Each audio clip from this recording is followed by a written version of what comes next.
السلام عليكم ورحمة الله وبركاته. إن الله وملائكته يصلون على النبي يا أيها الذين آمنوا صلوا عليه وسلموا تسليما. أهلا وسهلا بحضراتكم، يا رب تكونوا طيبين وبخير. قبل أي شيء هنسمي بسم الله الرحمن الرحيم، ونحمد ربنا على نعمة الإسلام وكفى بها نعمة، ونحمد ربنا إن ربنا سبحانه وتعالى جعلنا من أمة سيدنا محمد أمة مميزة بهويتها وبقيمها وبإيمانها. النهاردة أنا عايزة أكلمكم عن موضوع مهم جدا في الزمن بالذات اللي احنا عايشين فيه ده. هو الموضوع ممكن يكون هو اللي بيحدد يا احنا مين ومين فعلا ثابت على الطريق ومين اتأثر ومين ضاع، وهو موضوع الهوية وبالذات هوية المرأة المسلمة. النهاردة يا جماعة بقينا في زمن مليان فتن، زمن الموضة بتدخل بيتك من غير أي استئذان، الأفكار الغريبة بتوصل لعقلك وانت قاعدة في أوضتك على الموبايل، زمن ممكن يخلي البنت المسلمة تنسى هي مين، تنسى انها بنت الاسلام اللي ربنا سبحانه وتعالى كرمها وشرفها وجعلها غالية عنده. علشان كده يا جماعة لازم نسأل نفسنا سؤال مهم جدا: ازاي تحافظ المرأة المسلمة على هويتها؟ الهوية يا جماعة مش مجرد لبس حجاب او نقاب، ولا مجرد كلمة انا بقول انا مسلمة، لا لا لا لا، الهوية اكبر من كده بكتير. الهوية يعني ايمان ثابت واخلاق راسخة، قيم عمرها ما تتغير ابدا مع تغيير الدنيا. الهوية ان انت تبقي وسط كل الزحمة دي واقفة زي الجبل، عمر ما يهزك ريح ولا اي ضغوط. خلوني كده اديكم مثال من زمان قوي، وهي السيدة اسماء بنت ابي بكر رضي الله عنه، اللي كانوا بيسموها ذات النطاقين. لما النبي صلوا عليه كان بيهاجر مع سيدنا ابو بكر، كانت هي اللي بتشيل الاكل والمية وتقطع نطاقها علشان تخدم دين ربنا. هي دي الهوية يا جماعة، بنت صغيرة لكن عندها ثبات وإصرار، عندها ثبات إن هي تبقى في صف الحق مهما حصل بقى، ولا خافت ولا قالت أنا بنت صغيرة أو ماليش دعوة، عمر ما ده حصل معاها. كمان السيدة فاطمة بنت صدق من النبي صلوا عليه، عاشت حياة بسيطة جدا لكن كانت مليانة كلها نور وإيمان، عمرها ما تأثرت لا بالدنيا ولا ببريقها. كانت هويتها الوحيدة مرتبطة بالجنة وبالآخرة، ولا عمرها بقى كانت مرتبطة بالموضة ولا بالكماليات ولا الأمور اللي احنا بنسمع عنها اليومين دول.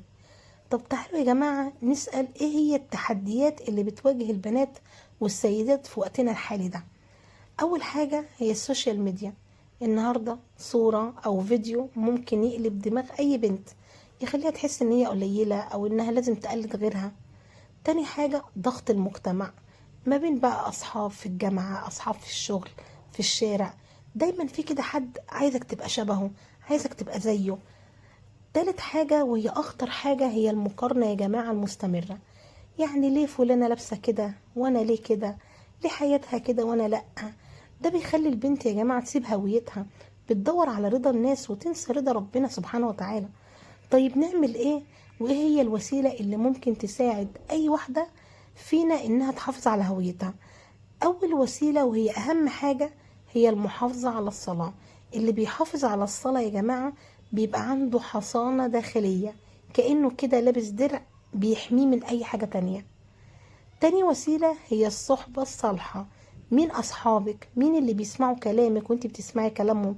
الصحبة يا إما بترفعك للسماء يا إما بترميكي لسبع أرض. تالت وسيلة وهي الحجاب والحياء، وده طبعا مش مجرد قماش بنحطه على راسنا وعلى دماغنا، لأ، ده رمز للطاعة، رمز لطاعة ربنا، رمز للعفاف. الحجاب بيقول أنا بنت الإسلام، أنا مسلمة. قبل ما تنطقي بيها اللي يشوفك هو بيقول عليكي كده، دي بنت مسلمة. رابع وسيلة وهي العلم.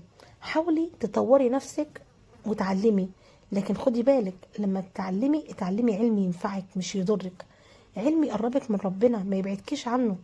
وفي نفس الوقت يا جماعة في أخطاء شائعة جدا اليومين دول لازم نخلي بالنا منها، وهي التقليد للموضة وللمشاهير، تقليد أعمى كده، وهي المبالغة كمان في التزيين والظهور قدام الناس بشكل يخالف شرع ربنا. للأسف الشديد إننا ننشغل دايما بالشكل، نعمل طبعا ندخل على النت ونعمل فولو ومتابعة للناس اللي بيضيعوا قيمنا، ونسيب الجوهر اللي هو علاقتنا بربنا سبحانه وتعالى. اللي بيثبت يا جماعة على هويته ليه ثمرة عظيمة جدا عند ربنا. أولها كده بتحسي بقوة شخصية، البنت اللي عارفة هي مين محدش يقدر يهزها ابدا. تاني ثمرة يا جماعة احترام الناس، حتى اللي بيخالفك هتبصي تلاقيه بيحترمك لان انتي ثابتة. اجمل ثمرة كمان يا جماعة هي رضا ربنا. اللي معاه ربنا خلاص ما يهموش اي حاجة تانية. عايز اقولك على حاجة من قلبي، الهوية عمرها ما كانت اختيار ابدا.